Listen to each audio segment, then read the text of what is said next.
பேரு சுபிக்ஷா. அலைகள் வந்து எழலாம் விழலாம், ஆனால் எப்பவுமே நிற்காது. நானும் நிற்க மாட்டேன்.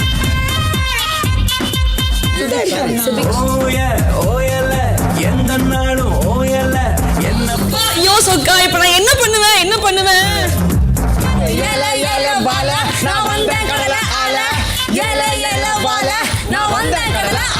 திறமை இருந்தால் யார் வேணா கற்றுக்கொள்ளலாம் என்பதற்கு உதாரணம் நம்மளுடைய சுபிக்ஷா அவர்கள். நிஜமாவே ரொம்ப அர்ஜென்ட் சுபி.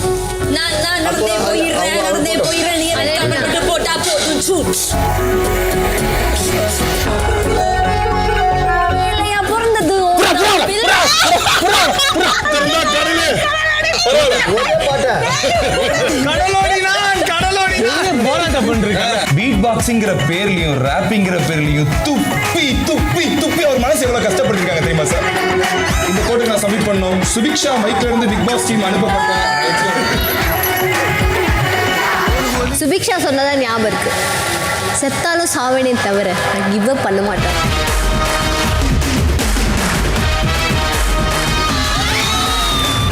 சுபிக்ஷா, வாழ்த்துகள். Proud of you girls.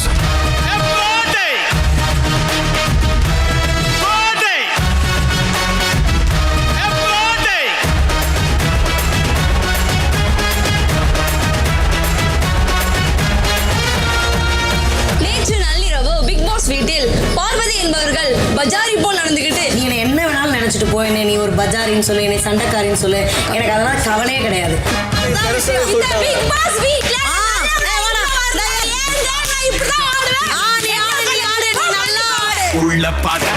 யாரும் சாப்பிட்டு தூங்குறதுக்காக வரல, சரியா?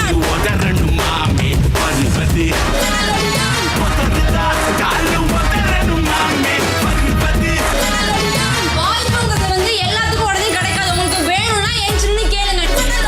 இதான் ஃபர்ஸ்ட் பார்ட்டா என்ன? ஆமா சார். நல்லா இருக்கு. உங்க அம்மா அப்பா பார்த்தா ரொம்ப பெருமைப்படுவாங்கம்மா.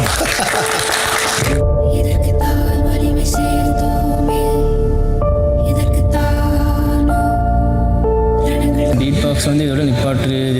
இந்த பீட் பாக்ஸ் வந்து உணவு ஃபினாலாக கொண்டு போகாது.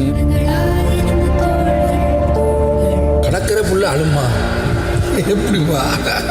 இல்லை நான் யாரு? கடல் அரசன். அதுக்கு பிறந்த புள்ள அழலாமா? நீ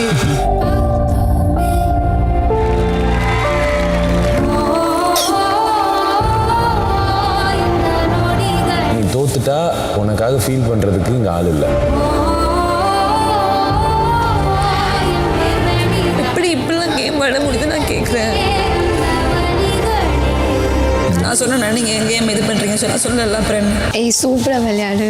டைட்ஸ் உனக்குதா, அழுகாது. நான் உனக்கு ஓட் போடுவேன், சப்போர்ட் பண்ணுவேன். ஓகே ஓகே, பார்த்துக்கோ. இங்கே நீ நிற்ப, இங்கே நான் நிற்பேன்னு தோணுச்சு மச்சான். கடைசிக்கு நம்ம ஒன்றாவே ஸ்டேஜ் வரைக்கும் போயிடலாம், சரியா?